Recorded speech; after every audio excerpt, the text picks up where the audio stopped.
আসসালামু আলাইকুম ওয়া রাহমাতুল্লাহি ওয়া বারাকাতুহু। আপনারা দেখছেন ইকরা ইসলামিয়া শিক্ষালয়ের স্পোকেন ইংলিশ অ্যান্ড এই অ্যারাবিকের গয়েরটার ক্লাস। ইংলিশ কি হবে? থার্ড পারসন কি হবে বলেন তো সবাই? Third person. আর বাংলাতে হচ্ছে কি? নাম পুরুষ। কি পুরুষ? নাম। আচ্ছা, আসেন এবার হচ্ছে হাজের। এবার কি বলেন তো সবাই? হাজের। সেকেন্ড পারসন কি হবে?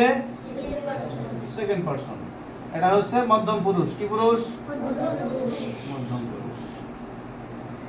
আর একটা হচ্ছে মুতাকাল্লিম। আর একটা কি বলেন তো সবাই? দে। কি বলবো?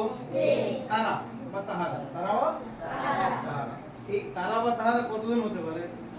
দুই থেকে অগণিত। দুই থেকে অগণিত। কিন্তু আরবিতে দুইজন বলতে গেলে কি করতে হবে? তাসনিয়া। আরবিতে কি? তাসনিয়া। আরবিতে কি?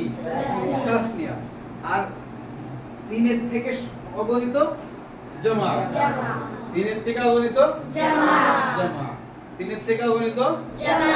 আবার বলেন জামা। তিনের থেকে অগণিত জামা। তিনের থেকে অগণিত জামা। তিনের থেকে অগণিত জামা। দুইয়ের থেকে অগণিত প্লুরাল। দুইয়ের থেকে অগণিত প্লুরাল। দুইয়ের থেকে অগণিত প্লুরাল। দুইয়ের থেকে অগণিত প্লুরাল। আবার বলেন দুইয়ের থেকে অগণিত প্লুরাল। তিনের থেকে অগণিত জামা। তিনের থেকে অগণিত জামা। আরবিতে দুইজন বুঝাইলে সকলকে ধন্যবাদ আমাদের সঙ্গে থাকার জন্য। আল্লাহ হাফেজ।